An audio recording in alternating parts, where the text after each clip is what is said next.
Miarabantsika ary namako malala isany, mpanaraka, mpijery, mpiaino zao fandarana, fifampaherezana zay ifanaovantsika am'izao fiaonantsika izao. Manao ezaka ho amin'ny fanompona. Zay indray no lohahevitra ataontsika androany. Jakoba 4:4 manao hoe: kanefa tsy mahalala n'io ampitso ianareo, inona moa ny ainareo? Fa zavona ihany ianareo izay miseho vetivety de levona. Tsy fantatsika ny ampitso, fa ny androany ihany. Asehon'ny apôstôly Jakoba zany fa isika de zavona mipoitra kely de levona. Inona moa ny tiana ho ambara? Ry namana, araroton'ny fotoananao androany, anaovana izay tsara indrindra. Ny ampitso tsy fantatrao.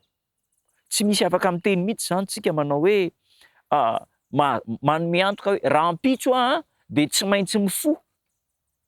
Matory androany alina de raha ampitso tsy maintsy mifo.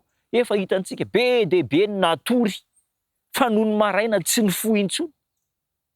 Inona ny tiana tongavana? Araraoty ny andro azo anaovantsoa fa mandalo izao fiainana izao.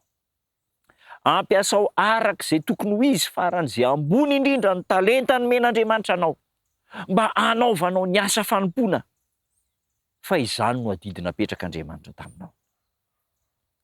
Indraindray de miasa isika, manao zavatra tsara isika mba hanandratana ny tenantsika. Mahagaga ny toetra ara-moraly ananantsika, fa ny fenitra apetratsika ihany no amaritantsika ny momba antsika zay tanjona tiantsika ho tratrarina. Mety hahatonga antsika hisandratra izany eo amin'ny arena, ny voninahitra, eo amin'ny toerana ahafahantsika miara-mipetraka amin'ireny andriana manam-boninahitra eto amin'izao tontolo izao reto, ary de misy miady mafy mihitsy izaho mba namany ihany, izaho mba namany mpitondra fanjakana, izaho mba ohatran'izao. De tena miady mafy. Tsara izany, tsisy maharatsy en'izany.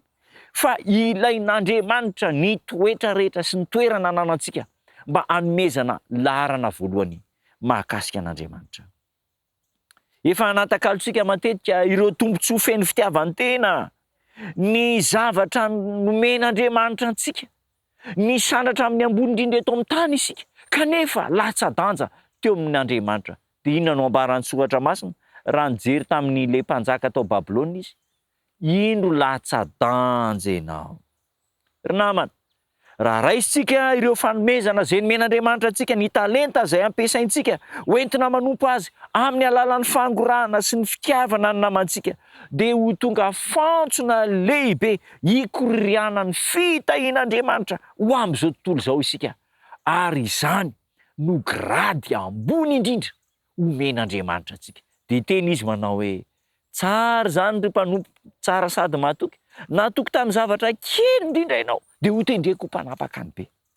Misy fomba fiteny manao hoe ny trondro kely ihany ny tonga trondro be, ny asa kely ihany ny tonga asa be, ny fanompona kely natao ampitiavana sy ny fahatokinan'Andriamanitra no tonga fanomezana sy ho famonjena ho antsika.